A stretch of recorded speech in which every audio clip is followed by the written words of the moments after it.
الحمد لله رب العالمين والصلاة والسلام على سيد الأنبياء والمرسلين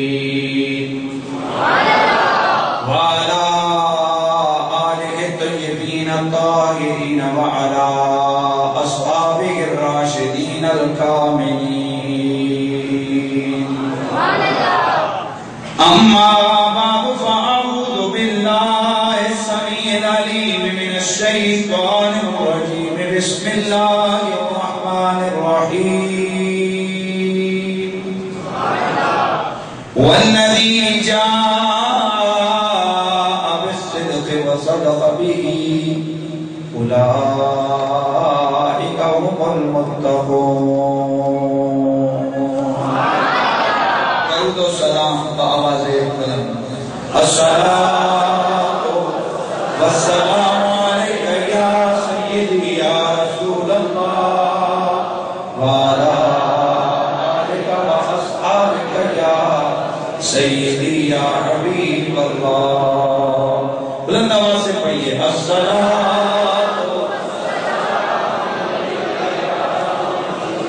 یا سیدی یا رسول اللہ وعلى آلك وأصحابك يا سيدي يا حبيب الله. مسلم ہے زمانے میں وفا صدیق اکبر کی. مسلم ہے زمانے میں وفا صدیق اکبر کی. نہیں بھولی ہے دنیا کو ادا صدیق اکبر کی. میرے کی آواز آئے نہیں بھولی ہے دنیا کو ادا صدیق اکبر کی. نہیں بھولی ہے دنیا کو ادا صدیق اکبر کی. بعد الحمد و صلاة لائق تعظیم و تکریم جمیع حاضرین و سامعین السلام علیکم ورحمۃ اللہ وبرکاتہ. اللہ رب العزت کا بے حساب شکر ہے کہ اس مالک نے مجھے اور آپ کو مسلمان بنا کر مسلک اہل سنت عطا فرمایا ہے. حضرات گرامی، یہ مہینہ جمادی الثانی کا مہینہ ہے اور عام جس طرح محرم شہید کربلا کا مہینہ ہے، جس طرح شعبان میرے مصطفیٰ کا مہینہ ہے، رمضان میرے خدا کا مہینہ ہے، یہ جمادی الثانی یہ سونے صدیق کا مہینہ ہے.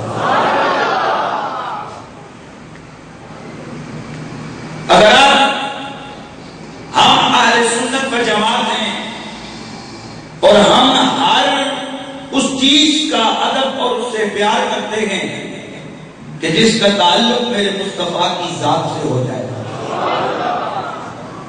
اور میں ایک روایت ضروری آپ حضرات کو سنانا چاہتا ہوں.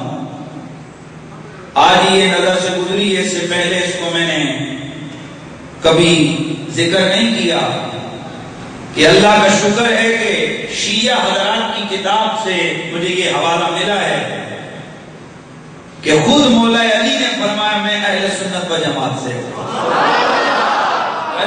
جتنی بڑی گل میں کی تھی.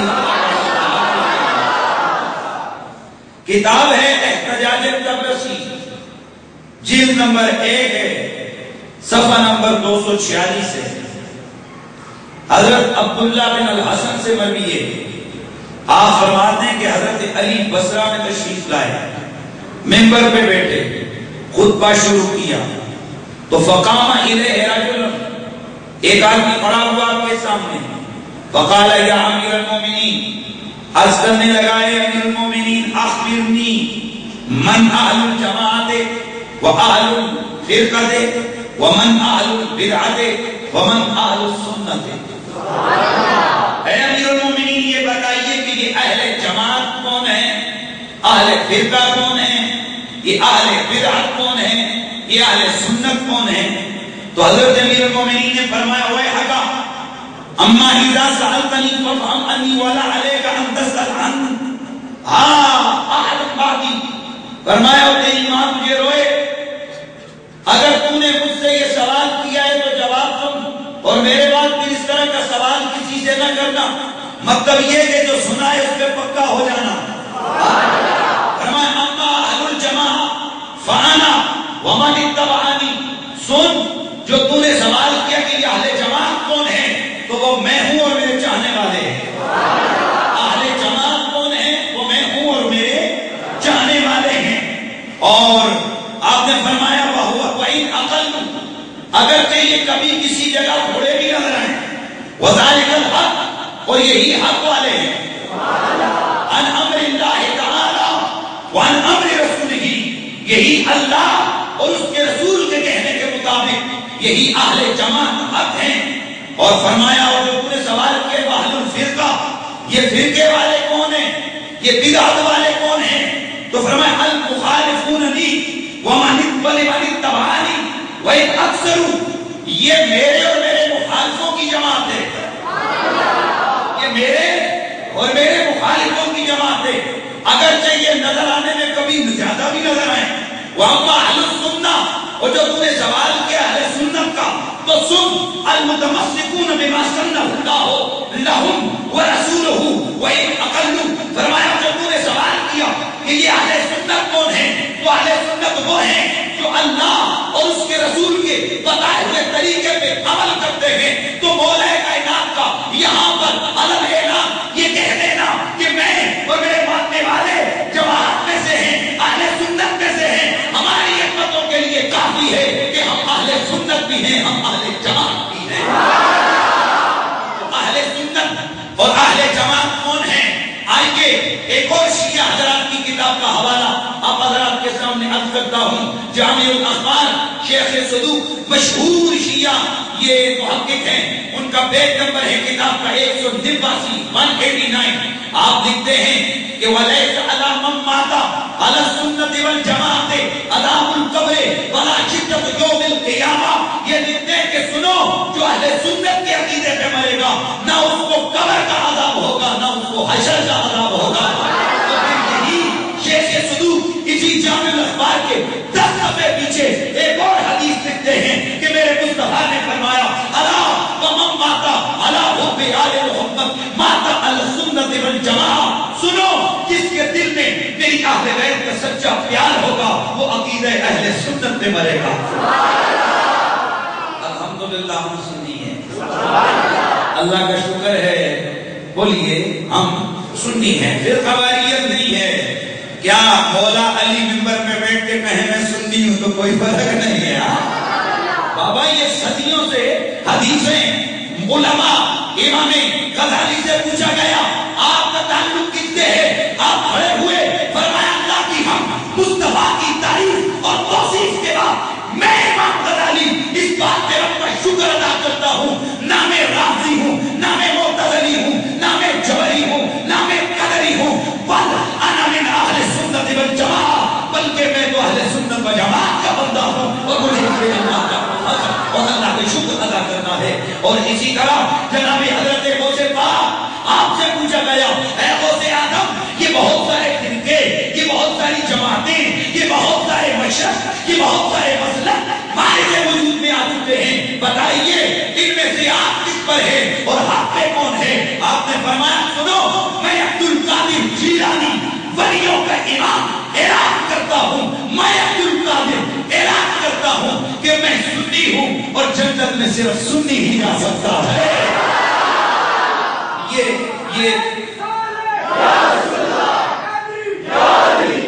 صاحب یہ میں نے اپنی بات نہیں کی ہے، وہ سے اعظم کی بات کی ہے. الحمدللہ مولا علی کی جماعت سے ہم لوگ ہیں. آئیے اب دیکھتے ہیں کہ سنی کون ہوتا ہے. سنی وہ ہے جو صحابہ سے بھی پیار کرے، اہل بیت سے بھی پیار کرے. تو صدیق کا مہینہ ہے، یقیناً سنی شان صدیقی بیان کرے گا. لیکن آج اپنی نہج سے ہٹ کے آیا ہوں میں.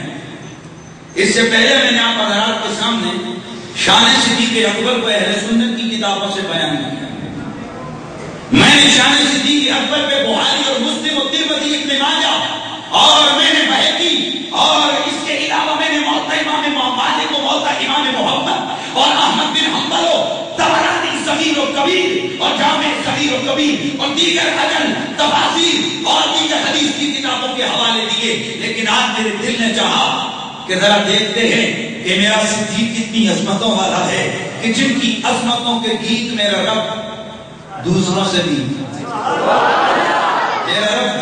بھی شان صدیق بیان کروا رہا ہے.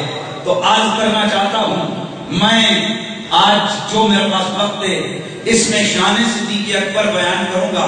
ایک بھی سنی کتاب کا حوالہ نہیں دوں گا، ساری شیعہ حضرات کی کتابوں سے حوالے دے رہا ہوں، یہ سوچ کر، یہ سمجھ کر اور اس حوالے سے دے رہا ہوں کہ میرا سننے والا اگر کوئی شیعہ مسلک سے تعلق رکھتا ہے تو وہ سن لے کہ صدیق صرف سنیوں کا ہی نہیں ہے.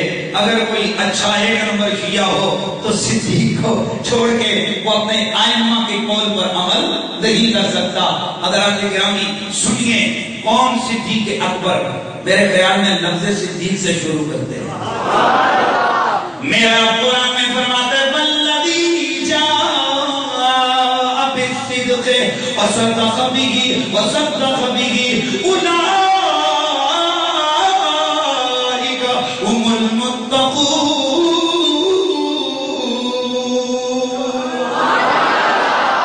فرمایا سنو وہ ذات کہ جو سچ لے کے آئی اور وہ ذات کہ جس نے اس سچ کی تصدیق فرمائی ہے.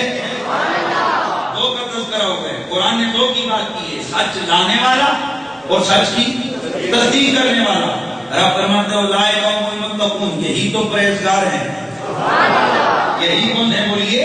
پرہیزگار ہیں.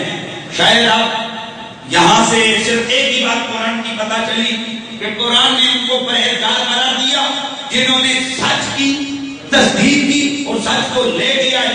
اب دیکھتے ہیں کہ یہ سچ کو لانے والا کون ہے اور سچ کی تصدیق کرنے والا کون ہے. سبحان اللہ کی صدا ساتھ آئے گی تو کب پڑے گا. سچ کو لانے والا کون ہے اور سچ کی تصدیق کرنے والا کون ہے. تو شیعہ حضرات کی معتبر تفسیر مجمع البیان جلد نمبر 3 زیر آیت جو میں نے تلاوت کی، میرے رب کا قرآن کہتا ہے والذی جاء بالصدق وصدق به اولئک هم المتقون. تو علامہ طبرسی مشہور شیعہ محقق، مشہور مفسر، مشہور ان کے عالم دین ہے، وہ لکھتے ہیں کہ الذی جاء بالصدق رسول اللہ ہے صلی اللہ علیہ وسلم وصدق به ابو بکر. فرمایا جہاں اس آیت میں سچ لانے والے سے مراد رسول اللہ ہے اور تصدیق کرنے والے سے مراد ابو بکر صدیق ہے. کون ہے بولو؟ ابو بکر صدیق. پتہ چلا صدیق کی شان تو قرآن نے بیان کی ہے. اور یہ ابھی میں صرف چونکہ صدیق کو لے کے چل رہا ہوں اور صدیق کا معنی ہوتا ہے تصدیق کرنے والا. اور ہم سنی صدیق کو صدیق کیوں کہتے ہیں کہ سب سے پہلے میرے نبی کی تصدیق کی. میرے آقا گئے معراج کے اوپر، واپس آئے تو میرے رسول نے ابو لہب اور ابو جہل اور دیگر مشرکوں سے فرمایا او ابو جہل آج رب نے مجھے سیر کروائی مسجد حرم سے مسجد اقصی. انہوں نے ڈرامہ لگ گیا، انہوں نے شور مچا دیا، پورے مکے میں گھومنے لگ گیا، کہنے لگا لوگ اب تو محمد کی جگہ سائی کا سامان مجھے مل گیا، اب لوگوں کو خوب برگلاؤں گا. سوچا کہ سب سے پہلے کسے توڑنا چاہیے. سب سے پہلے کسے توڑنا چاہیے. نظر سوچتے نظر صدیق پہ جا کے ٹکی. ایسے نہیں، توجہ رکھنا ہے. پتہ چلا ابو جہل اور ابو لہب کو بھی پتہ ہے کہ محمد کا سب سے مخلص ابو بکر ہے. نہیں سمجھا؟ اور اگر آپ کو کسی کے خلاف کوئی کسی کو توڑنے کا موقع ملے تو آپ کی کیا کوشش ہوگی؟ عام عام بندے کھندے کو توڑیں گے یا کسی خاص بندے کو توڑیں گے؟ اور یہ جو سیاسی لوگ ہوتے ہیں اگر انہیں کوئی بہت بڑا بلنڈر مل جائے کسی مخالف سیاسی شخصیت کا تو بتائیے کہ وہ سب سے پہلے کیا کوشش کریں گے کہ 5 ووٹوں کو توڑیں یا 5000 ووٹوں کو توڑیں گے؟ بولیے وہ ایسے بندے کو توڑیں گے جس کے ساتھ 5000 ووٹ ان کی ٹوٹتی ہو اس بندے کی. تو سنو یہ ابو جہل ہے اپنے طور پر کافروں کے نزدیک ابو الحکم کے نام سے مشہور ہے لیکن جب میرے نبی کی ٹکر میں آیا تو ابو جہل بن گیا.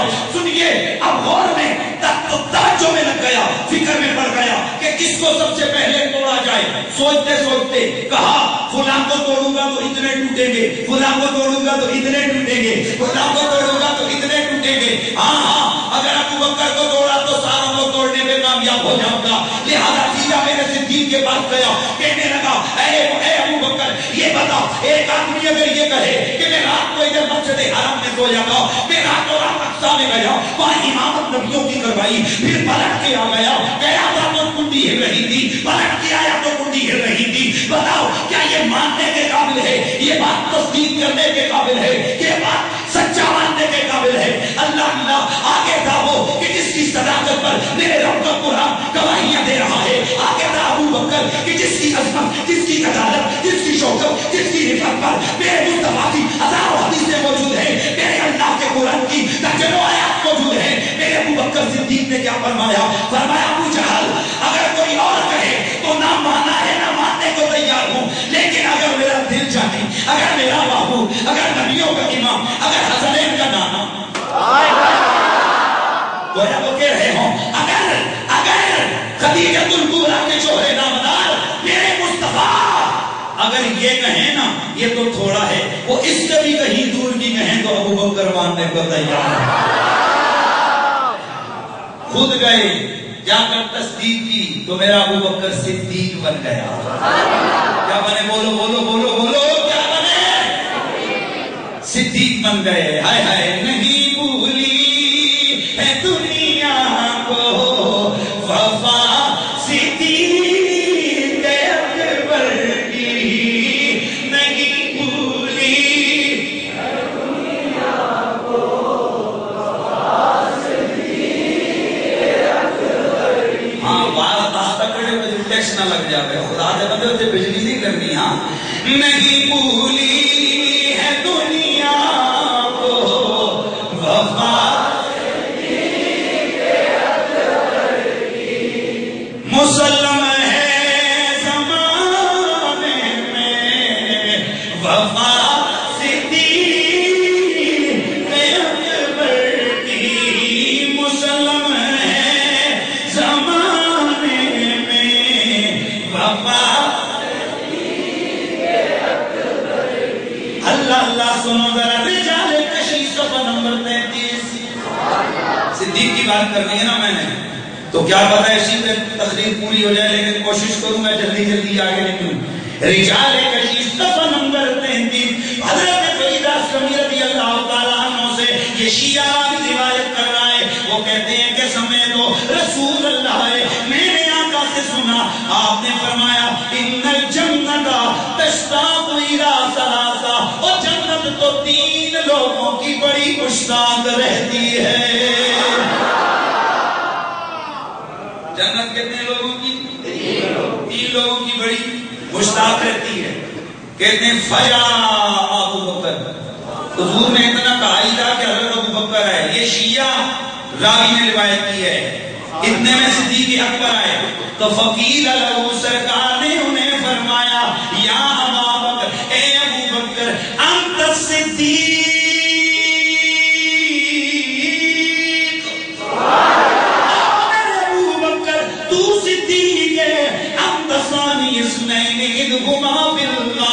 اور قرآن نے جو ثانی اثنین اذ ہما فی الغار کہا ہے تو وہ ثانی اثنین میرے ابو بکر تو ہے. یہاں سے بھی پتا چلا کہ ابو بکر کون ہے؟ صدیق. اونچا بولو نہیں یار اونچا بولو سانپ سن جاتے آپ لوگ. ابو بکر کون ہے؟ صدیق. اور صدیق کون ہے؟ ابو بکر. سبحان اللہ. صدیق کون ہے؟ ابو بکر. آگے آئیے ہائے ہائے تفسیر امی صفحہ نمبر 234 وہاں پر موجود ہے کہ قال لما کان رسول اللہ فی الغار، جب رسول اللہ ہجرت فرما کے غار میں پہنچے، جب رسول اللہ ہجرت فرما کے غار میں پہنچے تو قال لابی بکر، ہائے ہائے جملہ کو سنائیے، میرے آقا نے سونے ابو بکر سے فرمایا کأنی انظر الى سفینۃ جعفر فی اصحابہ یقول فی البحر وانظر الى الانصار مختبین فی افنیتہم۔ میرے آقا نے فرمایا او ابو بکر میں کھڑا تو ادھر ہوں لیکن میری نظریں اپنے جعفر طیار جو ہجرت کر کے حبشہ میں گئے تھے، فرمایا میری نظریں اس کو دیکھ رہی ہیں کہ وہ اپنے دوستوں کے ساتھ جہاز میں بیٹھے ہیں۔ وہ اپنے دوستوں کے ساتھ کہاں بیٹھے ہیں؟ سمندری جہاز میں ہیں۔ اور میں انصار مدینہ کو میں ہوں مکے میں، انصار مدینہ کو میری نظریں دیکھ رہی ہیں، وہ اپنے اپنے گھروں سے خوشیوں کا اظہار کرتے ہوئے باہر نکل رہے ہیں۔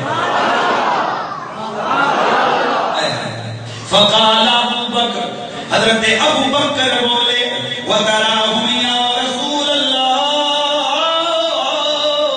اے سوئے مدنی آقا کیا آپ انہیں دیکھ رہے ہیں؟ فرمایا نعم، ہاں ابو بکر میری آنکھیں میں دیکھ رہی ہیں۔ قال فَأَرْنِي، سرکار اتنا کرم فرمائیے مجھے بھی یہ سب کچھ دکھلا دیجئے۔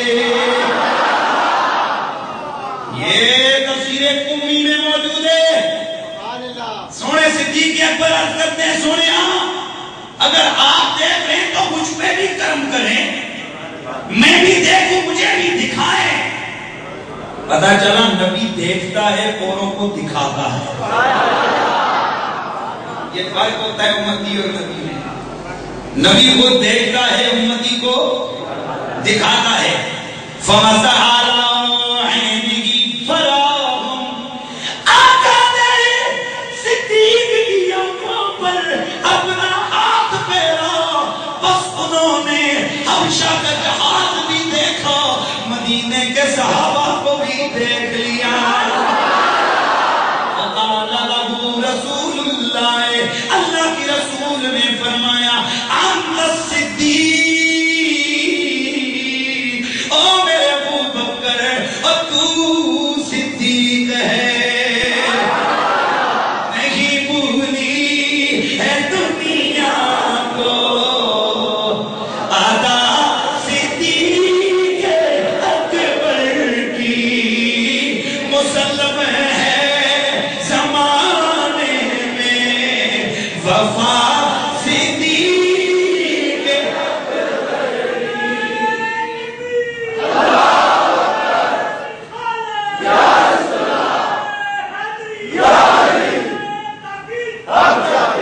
اللہ اللہ، یہ تو نبی کی بات ہے۔ آؤ ذرا آل نبی کی بات سنو۔ کشف الغمہ صفحہ نمبر 220 کے اوپر یہ روایت موجود ہے۔ حضرت عروہ بن عبداللہ، عروہ عبداللہ سے یہ ان کا ربی ہے نا، اس لیے مجھے نکل گیا۔ اب بات یہ کہ ہمارا معیار ہے اور میں وہ دوگلا بندہ نہیں ہوں۔ اگر کوئی صحابہ کا گستاخ ہے تو وہ بھی لعنتی ہے، اور اگر اہل بیت کا گستاخ ہے تو وہ بھی لعنتی ہے۔ یہ کوئی میرا سننے والا کیسے سوچ سکتا ہے کہ فقیر اگر ولیوں کے گستاخوں پہ ہاتھ بھاری رکھتا ہے تو وہ صدیق کے گستاخ پہ ہاتھ بھلا رکھ سکتا ہے؟ یار یہ تو کوئی میرے خیال میں کوئی عام ناہنجار قسم کا بندہ یہ بیان خیال کرے گا تو سنیے۔ کشف الغمہ پر یہ روایت موجود ہے۔ عروہ عبداللہ سے روایت کرتا ہے، کہتا ہے سألت ابا جعفر، میں نے امام باقر سے سوال کیا۔ کس سے سوال کیا؟ اونچا بولو۔ امام باقر جانتے ہو؟ علی کے بیٹے زین العابدین، زین العابدین کے علی کے بیٹے امام حسین، حسین کے بیٹے زین العابدین، زین العابدین کے بیٹے امام باقر۔ کون امام؟ کہتے ہیں میں نے امام باقر سے مسئلہ سوال مسئلہ پوچھا عن حلیت السیوف، عن حلیت السیوف، میں نے عرض کیے نبی کے بیٹے اتنا بتاؤ، ویسے تو مرد کے لیے سونا پہننا حرام ہے، لیکن بتائیے کیا تلوار کے دستے پر سونے کی کڑھائی کی جا سکتی ہے یا نہیں؟ ویسے تو مرد کے لیے سونا پہننا، تو کیا یہ تلوار کے دستے پہ کڑھائی ہوتی ہے سونے کی ہو سکتی ہے؟ تو فقال اللہ باصبی فقد حل ابو بکر صدیق رضی اللہ تعالی عنہ سیفہ، تو آپ نے فرمایا کہ اے سوال کرنے والے سن، اگر تلوار کے دستے پر سونا لگا دیا جائے تو کوئی حرج نہیں ہے۔ پوچھا سرکار کیوں؟ فرمایا اس لیے کہ سونے ابو بکر صدیق رضی اللہ تعالی عنہ کی تلوار کا دستہ اس پہ سونا لگا ہوا تھا۔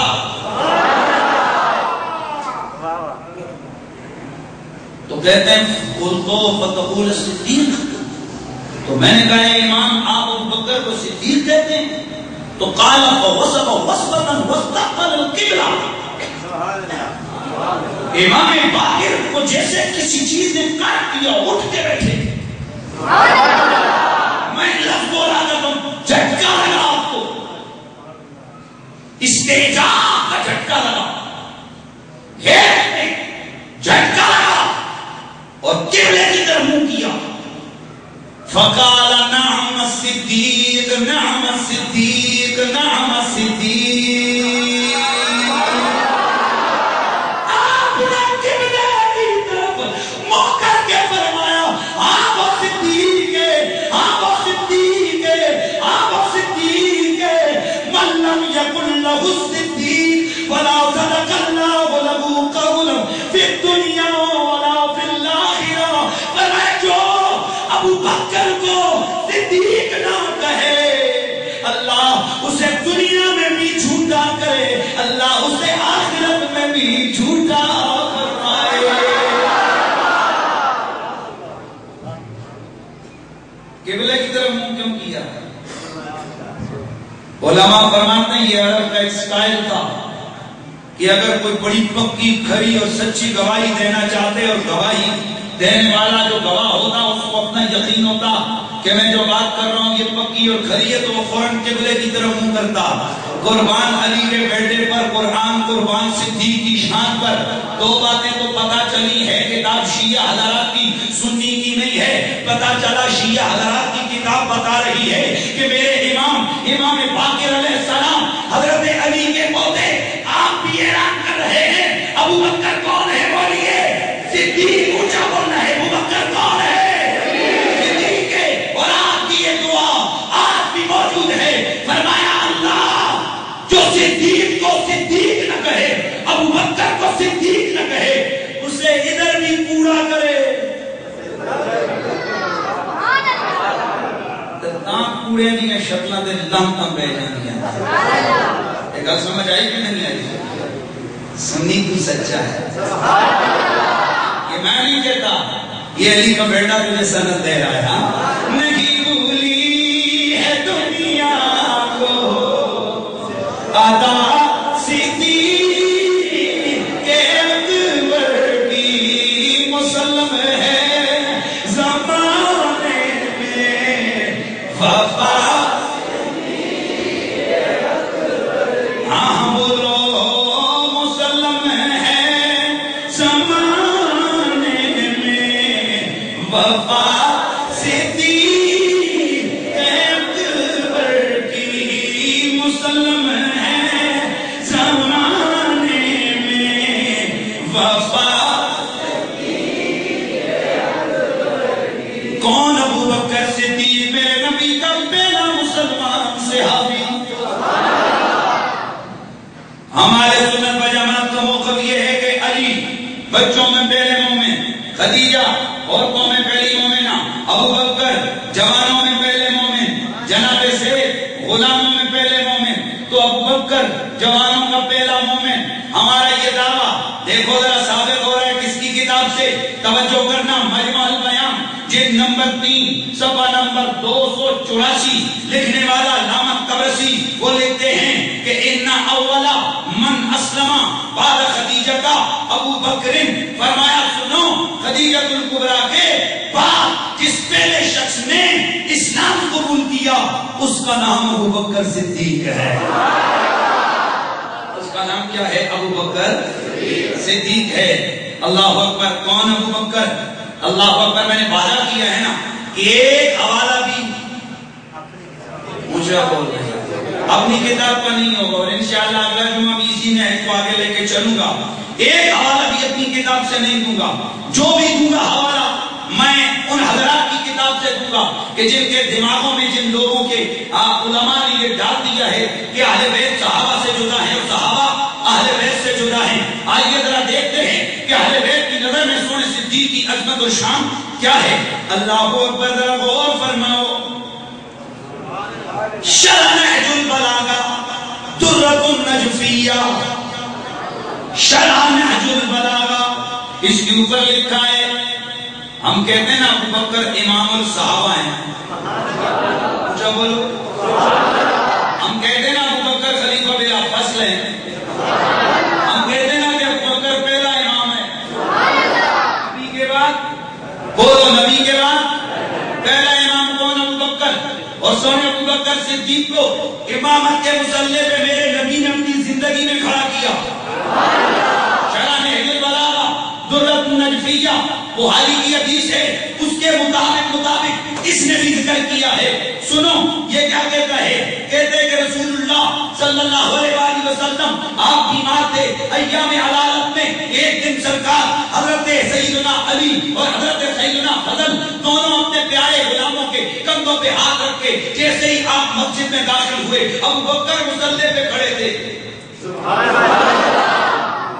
ایک بات سنو، نبی کی اجازت کے بغیر کوئی نبی کے مصلی پہ کھڑا ہو سکتا ہے؟ آگے بات پوری ہوگی۔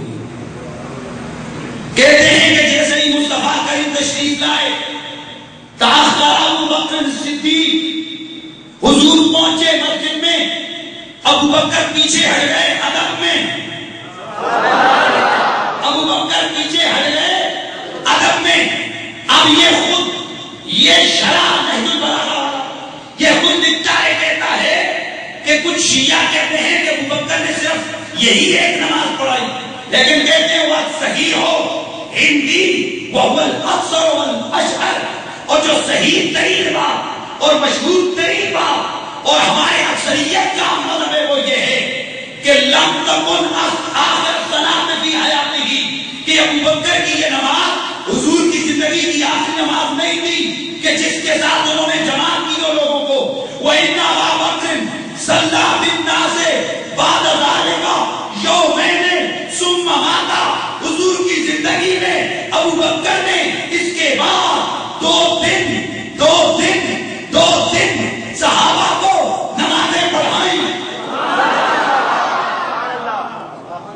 یہ بیماری کے دن ہیں، اور ان دنوں میں حضرت علی پورے ایام بیماری میں حضور کے پاس رہے، تو کیا کوئی کہہ سکتا ہے کہ اندر نماز ہو رہی ہو علی نے نماز نہ پڑھی ہو؟ کوئی کہہ سکتا ہے کہ عباس نے نماز نہ پڑھی ہو؟ پتا چلا نبی کے چچا نے بھی نماز پڑھی صدیق کے پیچھے، علی نے بھی نماز پڑھی صدیق کے پیچھے، سارے بنی ہاشم نے نماز پڑھی صدیق اکبر کے پیچھے، اور مصلی ادا کیا کس کو؟ بولو بولو کس کو؟ ابو بکر کو۔ اچانک حوالہ ذہن میں آ گیا، تفسیر امام حسن عسکری کے اندر ہے، ادھر ابو بکر صدیق کی طرف میرے نبی نے میسج بھیجا کہ ابو بکر تو نماز پڑھا، میں بیماری کی وجہ سے میں مصلی پہ کھڑا ہو کر امامت کے فرائض کا انجام نہیں دے سکتا۔ صدیق اکبر تک جب یہ میسج پہنچا اور 2-3 دفعہ کے بعد یہ میسج پہنچا، صدیق اکبر مصلی پہ آئے، علی پیچھے تھے، عمر پیچھے تھے، عثمان پیچھے تھے، طلحہ پیچھے تھے، باقی صحابہ پیچھے کھڑے ہیں۔ سونے صدیق اکبر جب کھڑے ہوئے مصلی پہ، لیکن کھڑا ہونے سے پہلے صدیق اکبر ڈرنے لگ گئے، جھجک محسوس ہو گئی، گویا غور کیا ہوگا، خیال آیا ہوگا، محبت تڑپ گئی ہوگی کہ اس مصلی پہ تو آمنہ کا چاند کھڑا ہوتے ہیں اور میں ادھر کیسے کھڑا ہو جاؤں، یہ خیال آیا ہوگا، میں آگے اتنے جلیل القدر صحابہ پیچھے کیسے؟ علی المرتضیٰ بولے، علی المرتضیٰ بولے، علی المرتضیٰ بولے، فرمایا ابو بکر کر جھجکتا کیوں ہے؟ قدمنا رسول اللہ، اور مصلی پہ تجھے رسول نے کھڑا کیا ہے، اور کس کی جرأت ہے کہ جس کو رسول آگے کرے کوئی اس کو پیچھے کر سکے؟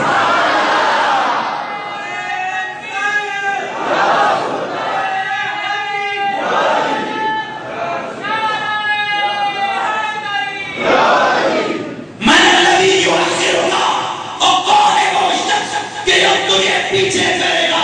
پتا چلا صدیق کو پہلا نمبر نبی نے دیا ہے، مصلی پہ کھڑا نبی نے دیا ہے، امامت کا مسلح نبی نے دیا ہے، خلافت کا مسلح راجی کے بولو، سارا کے بولو، نبی نے دیا ہے۔ تو میرے علی نے کیا فرمایا؟ کون ہے جو انہیں پیچھے کر سکتا ہے؟ واقعی کوئی لانتی ہوگا جو پیچھے کرے گا، کوئی ایمان والا تو ان کو پیچھے نہیں بھولی ہے دنیا کو آداب مسلم ہے زمانے میں،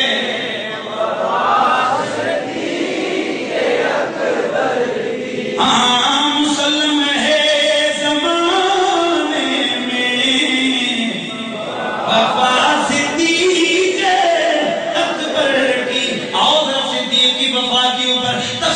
امام حسن عسکری صفحہ نمبر 231 کی یہ روایت سن لو۔ میرے سونے نبی رحمت للعالمین صلی اللہ علیہ وآلہ وسلم ہجرت کے لیے تیاری کر رہے تھے، سوچ رہے تھے کہ کس کو لے کر ساتھ جایا جائے، کس کو ساتھ لے کے چلوں؟ فجاء جبریل آ گیا، یا رسول اللہ ان اللہ تعالی ہمارا کان تستس ہوا بکر، یا رسول اللہ اللہ آپ کو حکم دیتا ہے کہ ابو بکر کو ساتھی بنائیں، فإن وانسك وساعدك ووازرك وثبت على تعاهدك وتعاقبك كان في الجنة من رفقائك وفي رفاتها من خلصائك۔ یا رسول اللہ اللہ تعالیٰ نے مجھے بھیجا ہے، اللہ کہتے ہیں ابو بکر کو آپ اپنے ساتھ سفر میں چن لیجئے کیونکہ وہ آپ سے محبت کرتا ہے۔ اللہ کی طرف وہ آپ سے محبت کرتا ہے، وساعدک ووازرک آپ کی مدد پہ کمر بستہ ہے، آپ کا بوجھ اٹھانے والا ہے، آپ کے معاہدے اور آپ کی خرید و فروخت کے معاملات پر وہ ثابت قدم رہا ہے، اور یا اے اللہ کے رسول اللہ کہتے ہیں کہ وہ جنت میں آپ کا ساتھی ہوگا، جنت میں آپ کا ساتھی ہوگا، اور آپ کے مخلصین میں سب سے بلند درجوں پہ ہوگا۔ میرے رسول نے جب صدیق اکبر کے بارے میں اللہ کا یہ آرڈر سنا تو ابو بکر کو بلایا، یا ہم آتا تھا ابو بکر کیا تو اس بات پر راضی ہے کہ تو میرے ساتھ ہو؟ میرے دشمن مجھے تلاش کرتے کرتے تجھ تک پہنچے اور تجھے